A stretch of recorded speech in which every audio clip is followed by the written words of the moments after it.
In the previous few videos, we have mainly focused upon the the, the, the data structures provided by Matlab. We talked about different kinds of heterogeneous composite data structures like cell arrays and the Matlab struct. Um, the next thing, the natural extension of those composite data structures is something that's called an object or something that's called a class. A class is basically just a blueprint for creating objects.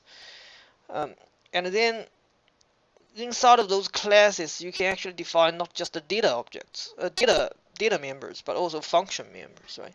And then we can actually elevate ourselves to the next level of programming, which is called the object-oriented programming. And Matlab is actually a object-oriented programming language, and it provides all the kind of capabilities for us to write object-oriented programs. But before we actually talk about object-oriented programming in Matlab, let's spend some time to talk about the graphic capabilities provided by Matlab. Throughout this particular sequence, we have been sort of switching back and forth between what we call flow control and then data structure. We talked a little bit about data structure and then move on to talk a little bit about flow control, and then we switch back to talk a little bit more about data structure, and then we come back to talk a little bit more about flow control, right?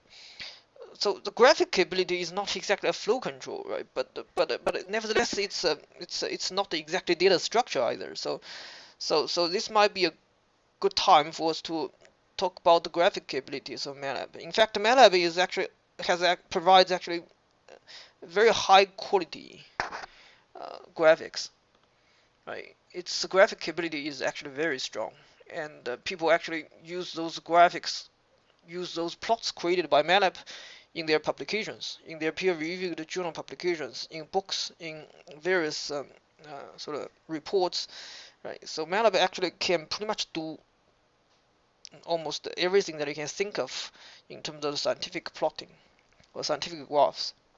Right? It's got a very strong graphic capability, and this kind of graphic capability is programmable, which means that you can write a line of code to actually control how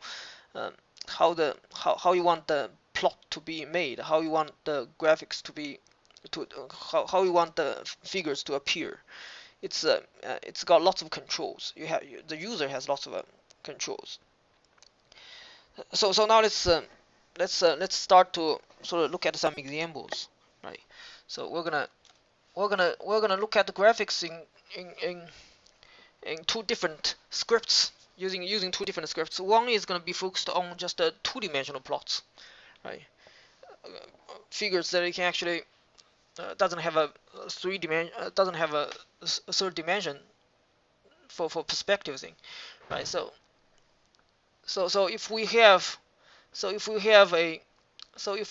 a two-dimensional graph, how do we actually how do we create those two-dimensional graphs in Matlab, and how do we actually manipulate those graphs, right? In the previous videos, we have been sort of looking at some of those basic capabilities, right? But today we're gonna sort of look at the two-dimensional graphics in a more systematic way. So let's try to create a new script. Let's call it graph 2D.m.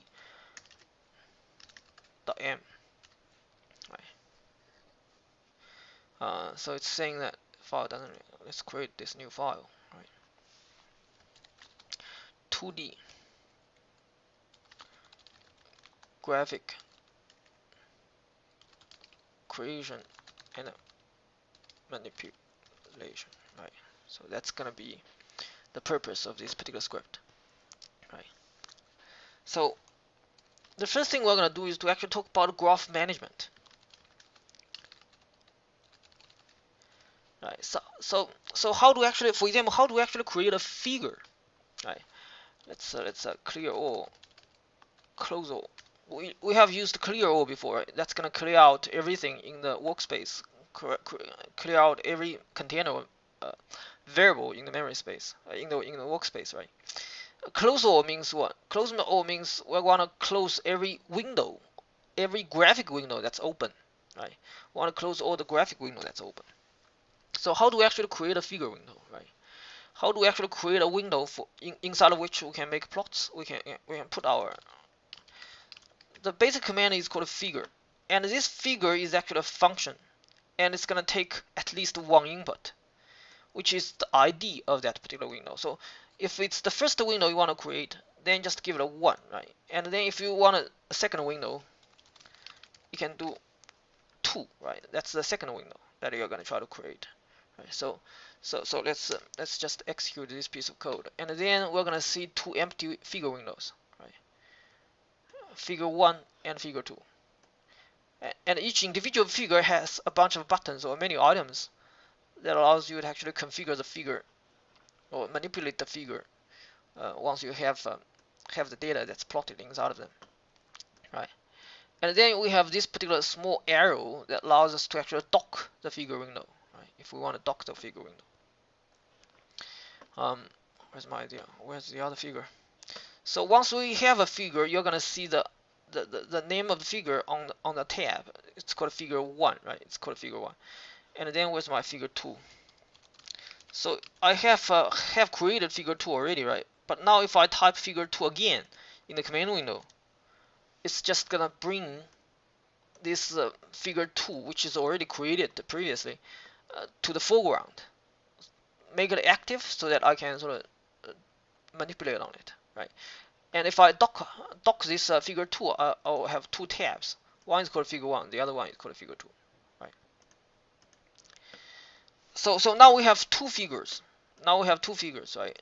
So how do we actually make sure that how do we actually decide which one is actually active, right? Suppose you want to plot into figure 1, but now figure 2 is actually active, right? Why figure 2 is active? Because figure 2 is the last figure that's created, right? So the last one that's created, the last created, the figure that was last created is going to be automatically, is going to by default to be the active figure. So whatever you want to do, whatever kind of data that you want to sort of draw, it's going to be draw inside of the active figure window, right? So by now, if you actually make a plot, right? So if you just execute this piece of code and then do a plot, and then the line that you're plotting is going to be inside of figure 2 instead of figure 1, right? Suppose you want to make figure 1 active again. You don't want figure 2 to be active. How do you actually do that, right? You just type figure 1 again, right? So this one is going to create the figure, create figure 1. But this sentence, this line, which is exactly the same as this line, right? But it's not going to create figure 1. It's going to reactivate. Activate figure 1. Right? It's going to reactivate figure 1. And then Matlab also allows you to actually make subplots. What exactly does it mean by subplots, right?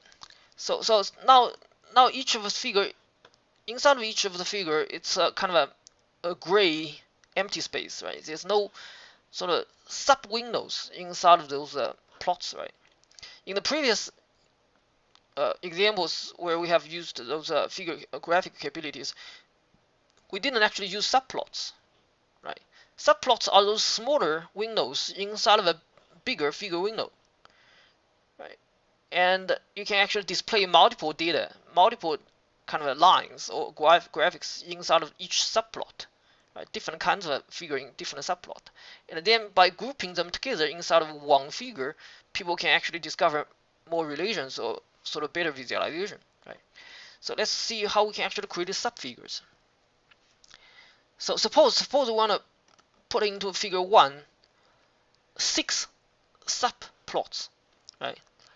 And those subplots are organized into 2 rows and 3 columns, right? So let's see how we can actually do that, right?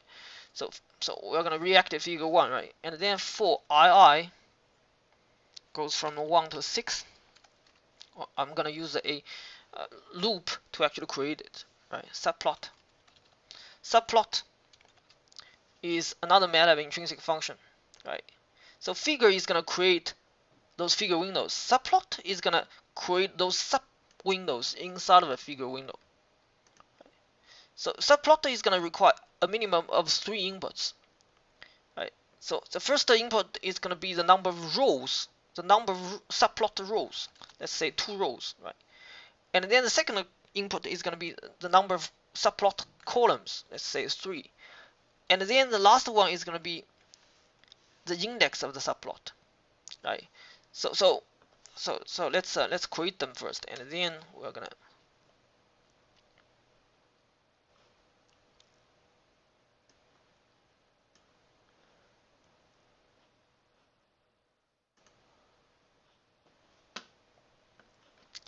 So that's what all the 6 subplot is gonna look like, right? So inside of this particular for loop, the iteration index II goes from 1 to 6, right? So for the first iteration, it's gonna be subplot 2, 3, 1, right? Subplot 2, 3, 1 is which subplot? It's this subplot, right?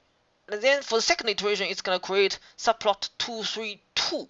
When II equals to 2, it's gonna be 2, 3, 2, right? Which one is actually 2, 3, 2? It's this plot. So it's gonna go row-wise, right?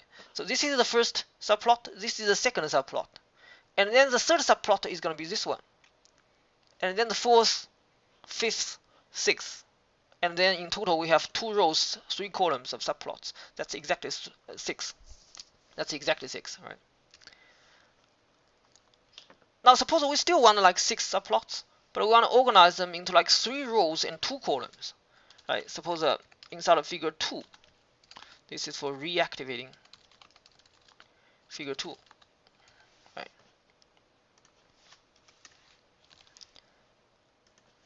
And then for the loop is gonna look very similar, but the inputs to the subplot function is gonna be different. 3 row, 2 column II. Right.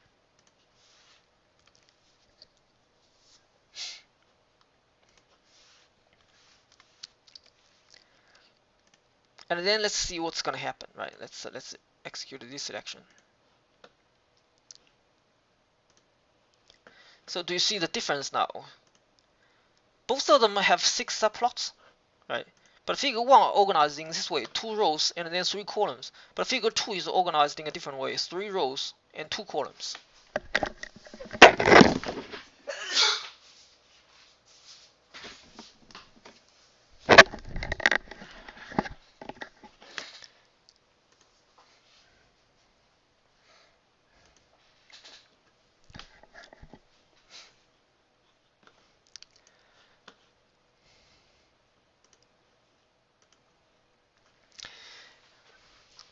And now let's try to actually create some arbitrary data and then try to sort of display them inside of those subplots, right?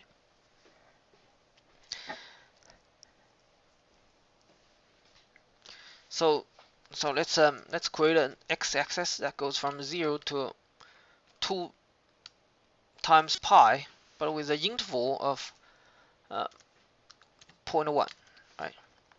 That's our x-axis, and then y is just going to be equal to sine of x, and then y1 is going to equal to cosine of x, right? So we're basically just creating some arbitrary data, right?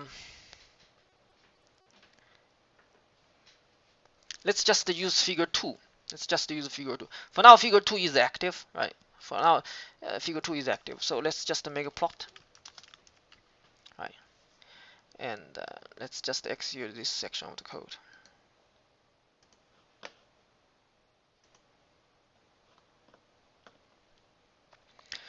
So you can see that by default,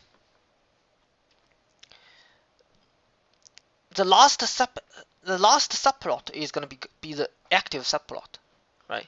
So which one is actually the last subplot, right? The last subplot is 326. 326. 326 is a 3 row, 2 column, and then it's the 6th subplot, which is this one, right? What I was saying that the index of the subplot goes row-wise. So this is the first one. This is the first subplot, second, third, fourth, fifth, and sixth. So the last subplot created is going to be the active subplot, right? So that's sort of the default behavior, right? But suppose you want to you don't want to plot into the last subplot. Suppose you want to plot into subplot 3, 2, 1. You want to plot into the first subplot. So all you have to do is to actually add this particular subplot command to reactivate this particular the first subplot of this figure 2 window. And then the next plot command, the lines or the drawings created by the following commands are going to be inside of this particular subplot, right? 3, 2, 1. So now let's try this selection. You can see the line actually goes into the first subplot now, right? That's 3, 2, 1 because the last index is 1, right? So this is sort of the reactivating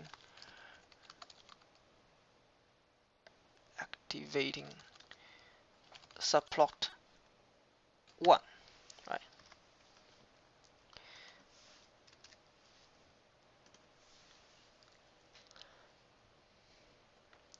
Now suppose we have actually two y lines, right? One is called y equals to sine x. The other one is y1 actually equals to cosine x. Suppose we want to plot y1 on top of y, right? So how do we actually do that, right? There's a very convenient. Suppose I just plot x and y1. Suppose this time we're gonna use a red color. So what's gonna happen, right?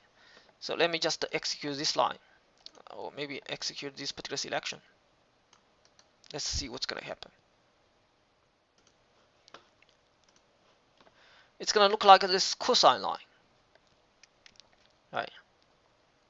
But why? We actually made two plots. One is the y, which is actually the blue line, which is supposed to be the sine x, which is supposed to look like that, right? Right. And then we made another plot, xy1, which is cosine x, which is the red line, right? Right. And both of those lines are supposed to be inside of the 3, 2, 1, the first subplot, right? But in the first subplot, we only see the red line, which is actually the cosine function. It's not the sine function. Why is that, right? So the default behavior of Matlab is that newer plots is going to overwrite older plots. So the line drawn by this plot xy is going to be overwritten by this line, right? By the line that's drawn by this particular plot function, right? So if you want to hold on to the old plot, so instead of actually erasing the previous plot, you want to plot on top of the old plot. There's a very convenient function that's called hold on, right? So hold is actually the command name.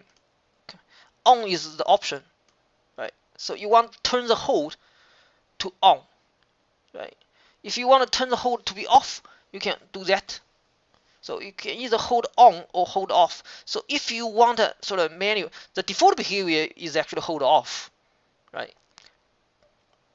But if you want to sort of tell the reader of your program that you explicitly want a hold off, you can add this line there, right? But usually people want to hold. If you want to sort of do an overlay of plots, you have to turn hold on, right? And then now let's re-execute this particular line of code, this section of the code. And then if you go back, you're gonna see two curves: the blue curve, which is the sine function, and then the red curve, that's cosine function, right? So if you want to make overlay plots without sort of a without sort of destroying your old plots or erasing the old figure, don't forget to use hold on, right? The plot function also allows you to plot two curves simultaneously, right? Right. But here we're actually not using that capability. And in practice, I found this kind of hold on to be kind of more explicit, right? So here we are making this statement to say that I want to make an overlay plot, right?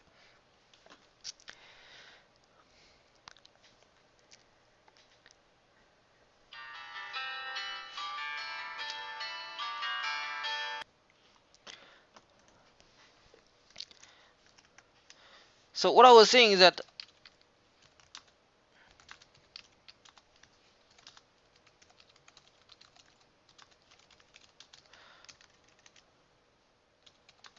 the plot function also allows you to actually draw multiple lines in the same window, right? So how do you actually do that? How do you actually do that, right?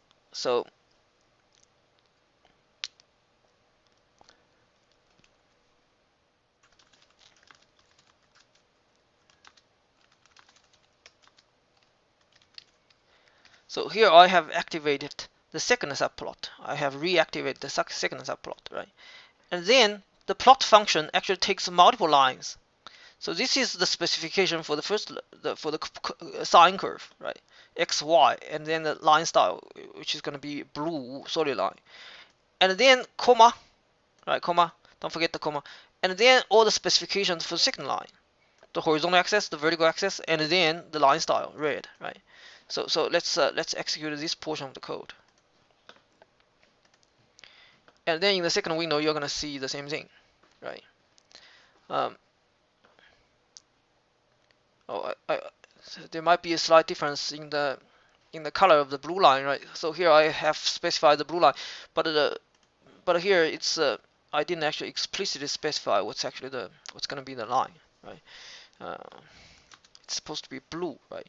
So the default color is not exactly blue. It's this kind of the default color is actually this kind of ocean blue, right? Let me re-execute this entire section of the code so they do appear exactly the same, right? So that's how you can actually uh, uh, manage graphs, right? Manage graphs.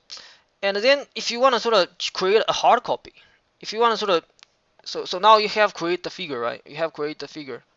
Maybe it's not exactly what you wanted, but later on we can sort of try to decorate it a little bit or something, right? But if you want to sort of export this figure that you just created into another file that you can actually include in your sort of report or in your publication, in your Word document, right? Or in your LaTeX document or whatever sort of Word formatting tool, Word formatting software that you are using, you may want to sort of export the figure that you just created. So how do you actually export the figure, right? There's multiple formats for storing a figure externally onto the disk, right? Um, one of those very popular uh, format is called EPS file, right? So Matlab actually provides the capability to actually store multiple kinds of data formats. So it's called a print. If you haven't used the print function before, let's just type the help menu. So print or save a figure or model, right? So we're not looking at the model, so we're gonna save a figure or print or save a figure, right? And then what kind of format that the print function is gonna take two inputs, file name and format type, right? File name and format type. The file name can include a complete path on your file system, so you can specify which directory or which disk or which folder you want to store your figure in, together with the file name, right? And then format type. So what exactly is a format type, right? It's got you can sort of select multiple choices, right? Suppose you want to store the figure as a PDF file. So then the format type is going to be a string that's going to look like that, right? Apostrophe, single quotes, and then dash D. D means device, and then PDF, right? And then dash D EPSC. That's gonna store the file in a format that's called encapsulated PostScript. It's more like a vector kind of a figure format, right? And then JPEG dash D JPEG, and then PNG dash D PNG. So you have a bunch of choices for storing the file, right? So suppose we want to print. So we're gonna store the file just in the current directory. Let's just call it graph1.eps, right? We're gonna use the encapsulated PostScript, right? and then that's gonna be the file name, right? That's gonna be the file name, and then the format dash D EPSC, right? Um, if you actually pay attention to the formats, you're gonna see so the encapsulated postscript or dash D EPS, right? But you have a C that's behind it. C means color. So EPS allows you to actually specify whether you want your graph to be black and white or with color, right? So without the C, it's going to be just a black and white EPS file. With the C, it's going to be colored EPS file, right? So let's just run it. Let's just run this line of code. So now I have an EPS file that's in my current folder, right? That's called graph1.eps, and let me see if I can actually open it, because I'm not sure if my computer actually has the capability to actually display EPS files.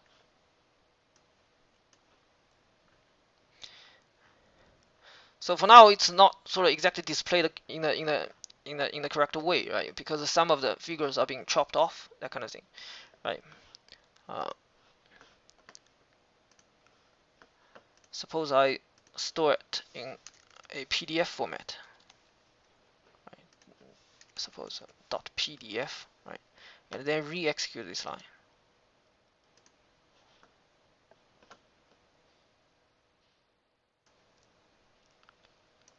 So it looks like the file was created, but I got some warning messages.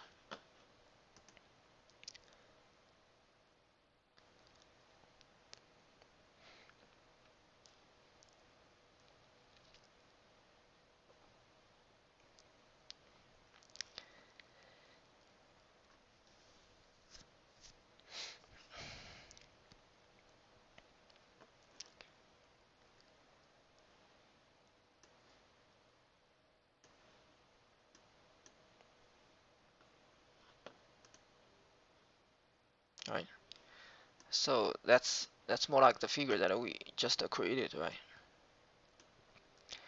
And for some reason, the graph is not displayed completely. So I have to sort of, maybe the paper specification is like not set up correctly, right? So maybe the paper is like too big. Um,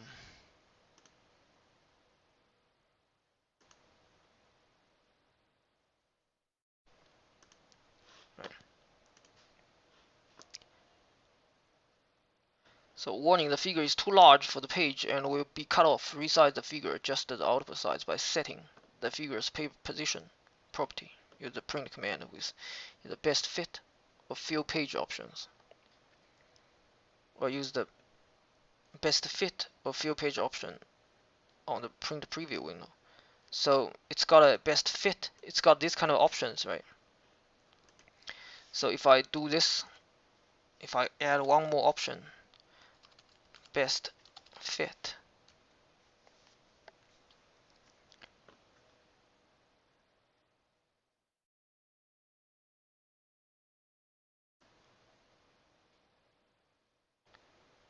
for some reason it's not allowing me to specify multiple options in like a one, so I probably have to do this thing, and then with another comma, and then this one. Right. So now it looks like it's actually it's creating the right figure now.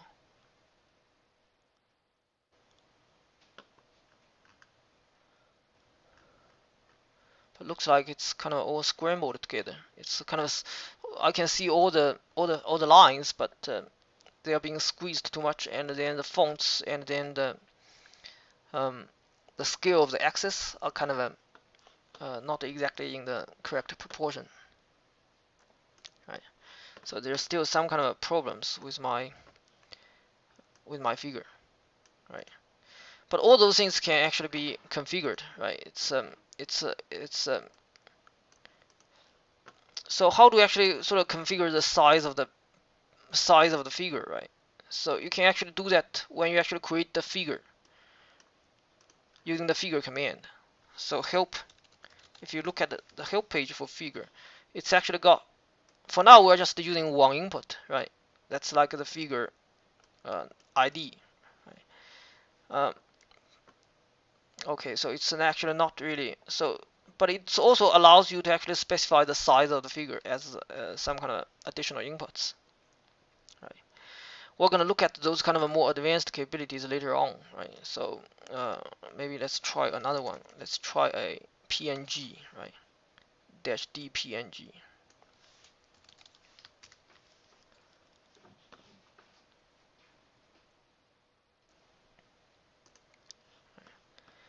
Um,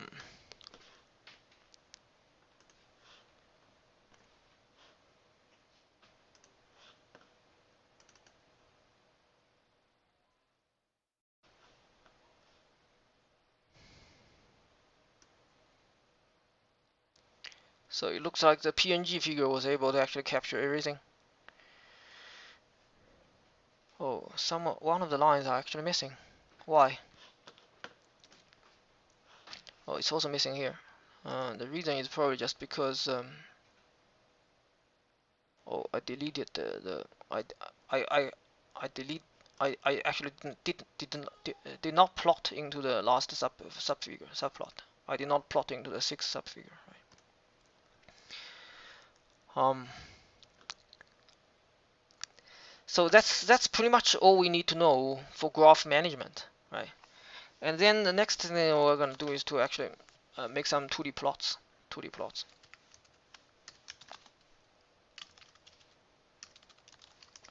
How do we actually make 2D plots? One of the things that we have to sort of pay attention to is that by default, this plot command or the plot function is going to draw lines, right? If we do not specify the line style, just to specify the color or something, or without specifying the style or color altogether, then the default of the plot command is that it's going to plot lines. It's going to draw lines between those data points, right? But in practice, we know that x and y are actually vectors, right? They are just data points. They are actually points. They are not really lines, right? So by default, Matlab is going to connect all the dots together with a line, right? But suppose that's not exactly what you wanted. Suppose you want to have a plot the dots instead of the instead of the instead of the line. How do you actually do that, right? Plotting points. So how do you actually plot points? So let's switch to 324, okay, some arbitrary subplot. Let's just and then plot. Suppose we just want to plot the first point of x and y, right? Both x and y are vectors, right? And then we're going to plot it as red star, right? So we've got color specification, and then the next one is the marker specification, the marker style, right?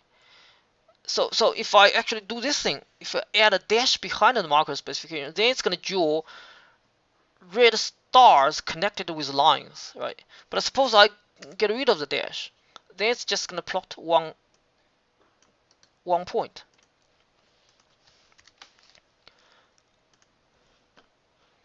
That's the point.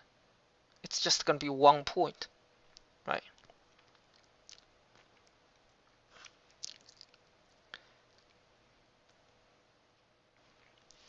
And the same is true. So I skipped one subplot, right? I'm supposed to actually plot into this particular subplot, but let me try to make another one, right? So I'm going to change that to the third subplot, and then subplot 324, and then I'm going to plot another dot y11, and then this time I'm going to use blue circle, right? Not exact blue circle. O means circle, right? But let's use plus, right? This might be easier to see. Hold down Control key and press Enter. Let's just execute this portion of the code, right? So that's a red star, and this is a blue cross.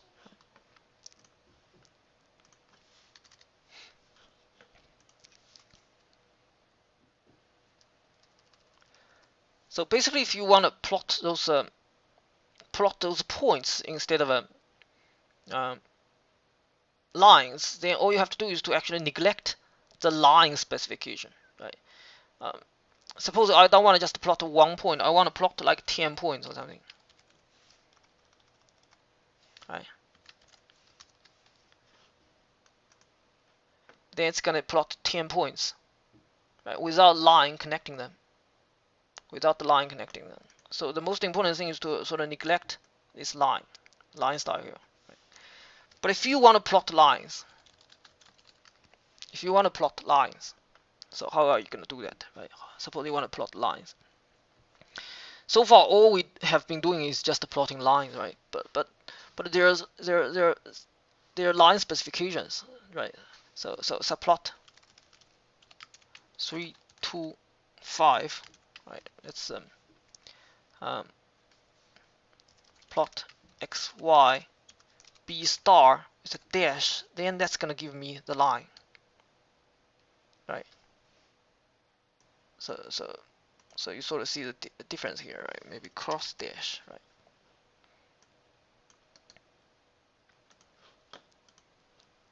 Right. So now it's not just the points anymore. It's a line connecting points. Right.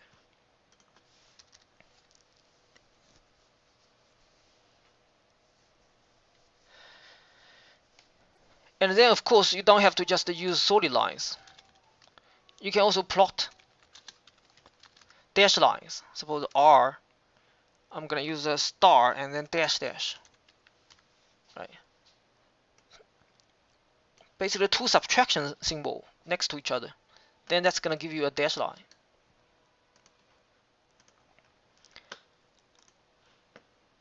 Right. So it's gonna be dash lines connecting red stars. So if I want to zoom in,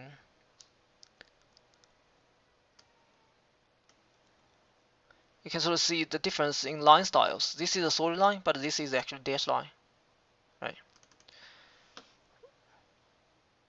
So I was using this particular magnifying sort of tool to actually sort of zoom in, right? And then this is if you double click on the figure, then it's gonna return to the original sort of dimension, right?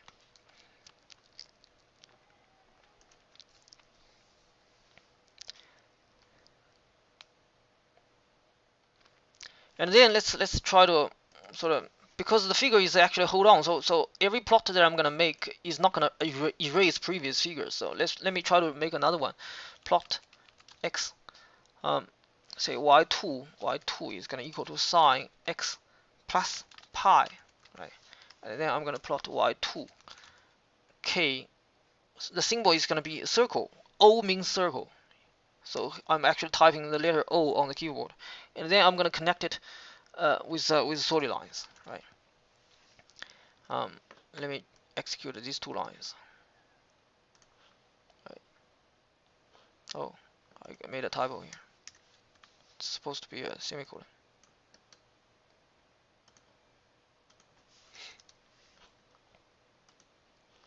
Right.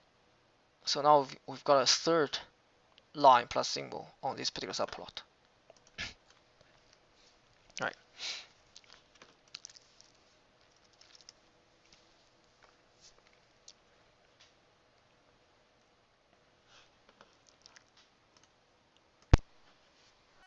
The lines that we have been plotting so far, even though they have some kind of curvature, right, but they are more or less like horizontal lines, right? But suppose we want to make exactly vertical lines. We want to plot lines that exactly vertical, right? So suppose we have like a vertical bars, that kind of thing, right? Vertical straight lines, right? Let's try to make those kind of plots, right? Let's try to plot vertical lines. So let's try to put together some fake data first. So x is gonna equal to 2 with a stride of 2 to 8. So you can so what's gonna be the x vector, right? The x vector is gonna have like 2, 4, 6, 8, 4 numbers inside of it, right?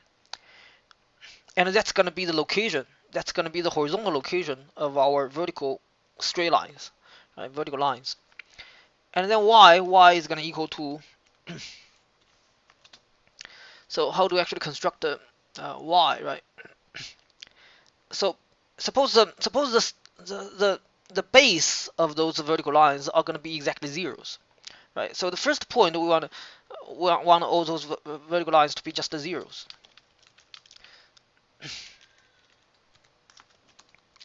Length of x, right? So basically we're actually creating a row of all zeros, and the number of zeros is dependent upon the length of x vector, right? So if we have like 4 points in x vectors, then the number of zeros in y is going to be 4, right? And then that's going to be our first row. And then the second row is going to be cosine pi times x divided by, say, 20, right? So the top of the vertical lines are going to vary according to this particular rule. Are going to vary according to this particular function, cosine function, right? And then let's try to make the plots, right? We're gonna reactivate figure 1.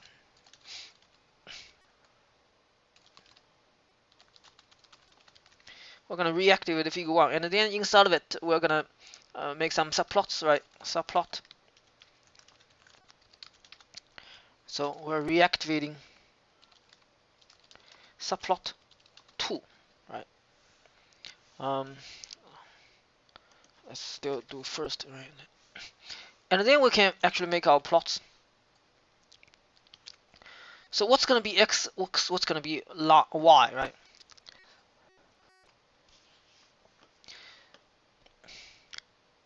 So the y is not exactly a vector. Y is actually a matrix, right? This matrix has 2 rows. And then the number of columns is dependent upon how many elements we have inside of x, right? So if we have like 4 elements, then the number of columns of y is going to be 4, right? So what we really want to do is that we want to draw 4 vertical lines, and the y position, the y coordinate of each line. So each line is just going to have 2 points, right? One is located at the base, which is at y-axis equal to 0, and then the other point is located on top, which is actually located at this particular location, right? And then what's going to be the x value, right? The x values for each of the column of y is going to be identical, right? So for the first column of y, x is going to be 2, right? But for the first column of y, you have 2 y's, right? But only 1 x. How are we going to do that, right? We're going to do this thing. So we're going to repeat x. We're going to repeat x with a semicolon, right? So which means what? Which means that we're going to create a matrix with 2 rows.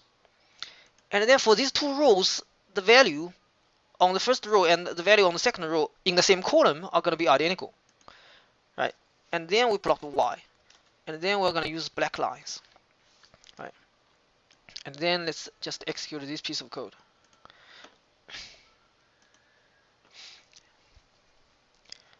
It's kind of hard to see the first vertical line and the last vertical line, right? Because they are actually at the same location as the boundary axis, so it's kind of difficult to see them. But I can tell you it's there. It's there.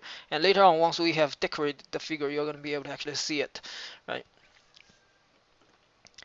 But a quick way for adjusting this particular figure is to use the so-called access command. The access command allows you to actually specify the range of the x and y axis. So for y-axis, it's kind of easy to actually sort of identify. It goes from 0 to 1, right? Because it's cosine function. So the range in y-axis is going to be 0 to 1, right? What's going to be the range of x-axis, right? For now, it's like 2 to 8, right? But let's extend it to like 1 to 10, right? So how do we actually do that? So the access command is going to take a vector, and this vector must have like 4 numbers in it. The first 2 numbers is going to be the range of x-axis, 1 to 10. And then the next 2 numbers are going to be the range of y-axis, right? And then let's execute this particular line, right? So now we can sort of see the 4 lines, 1, 2, 3, 4, right? 1 to 10, right? And a different way for achieving exactly the same purpose is to use xlim and ylim, right? Or xlim, and then you want 10, right? So the xlim is going to take a vector with two numbers as input, right? The first number is going to be 1, and then that's the starting axis, the range of the start of the range, right? And then that's the second, right? The second range. And then ylim specifies the range of y, 0 to 1, right?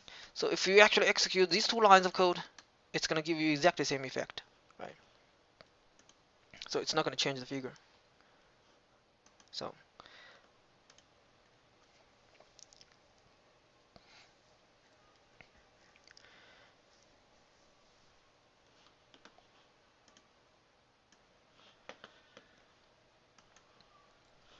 for now, the vertical lines looks pretty boring. It doesn't really have any kind of decoration on it. It's kind of difficult to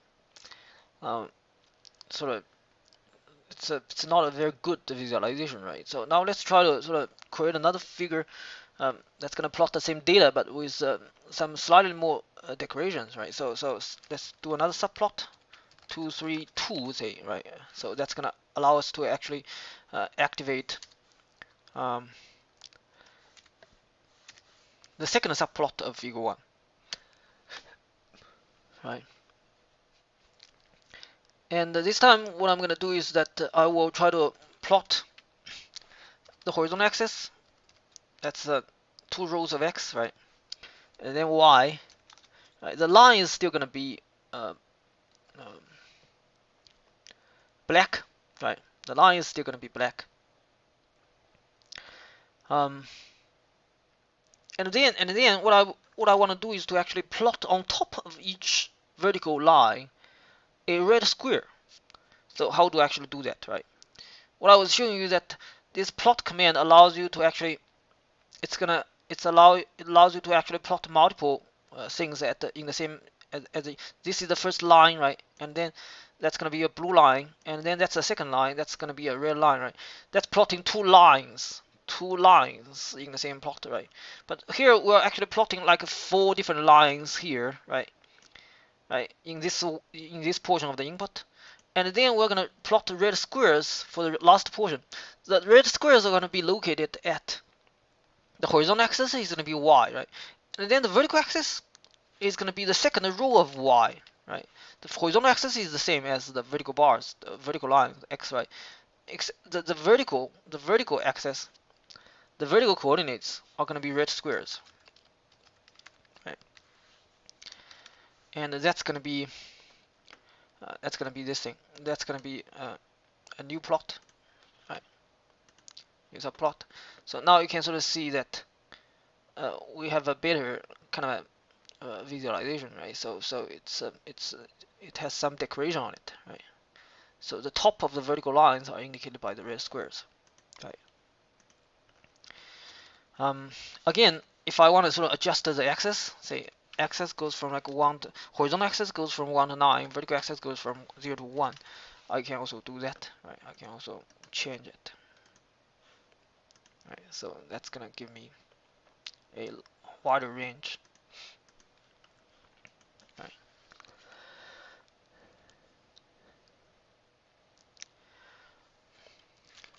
So now let's try sort of spend some more time to actually decorate the figure, right? So here it's basically drawing 2 separate things on the same plot, right? The 4 lines with black black lines and then the red squares, right?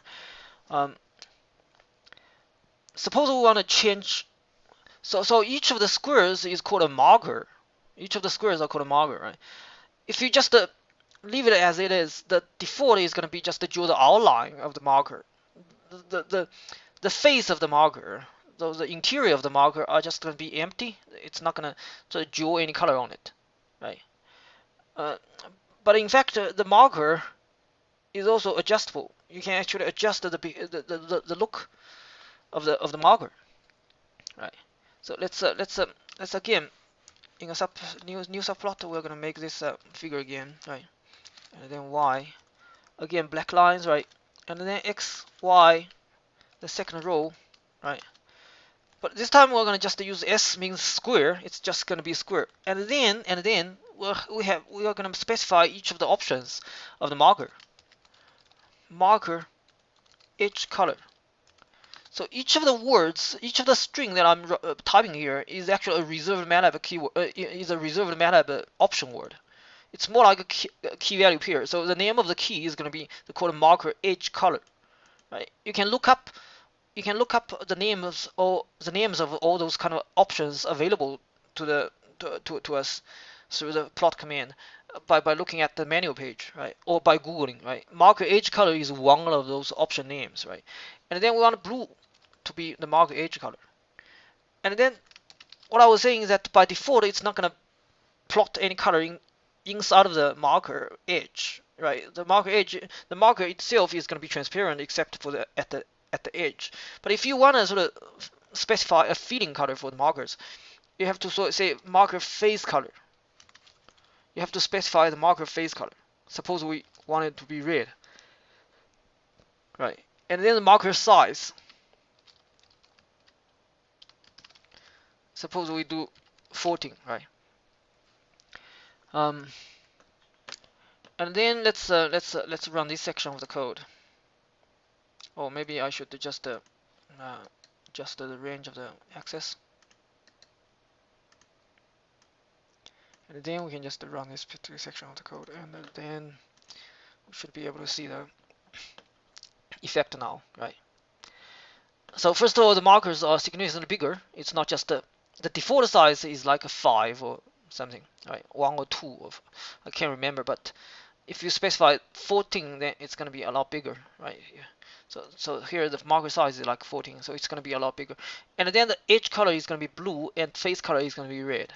So edge color is going to be blue, so you can see the edge are blue, right? And then face color, the interior are actually red, right?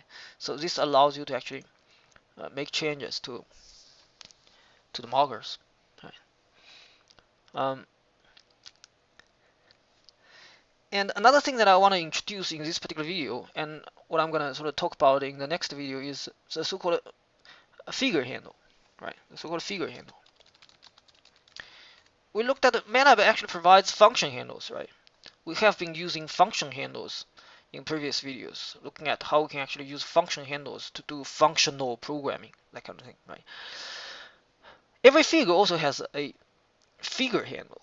So through this figure handle, we can actually manipulate the figure, right? So suppose we do subplot 2, 3, 4, right? And then this time I'm not just gonna sort of do a plot without any kind of output. In fact, the plot function actually can return a handle to that plot that it's making, right? And that return handle is actually the output. Let's call it HDL handle. HDL handle equals to plot.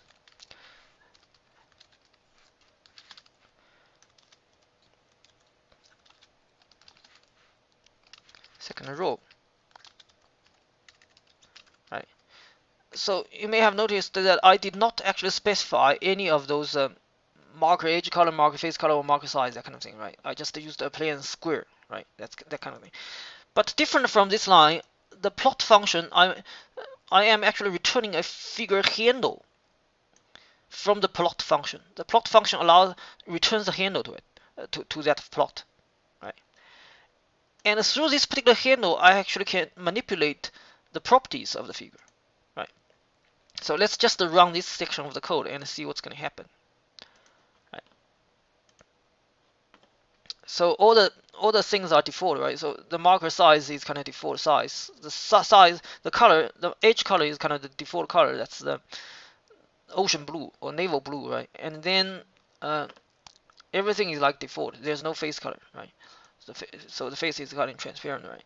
But now since I have this particular figure handle, I can manipulate the figures through this handle by using the so-called set command, right? Set. If you haven't used the set before, it's actually a very versatile. It's actually a very versatile command, right?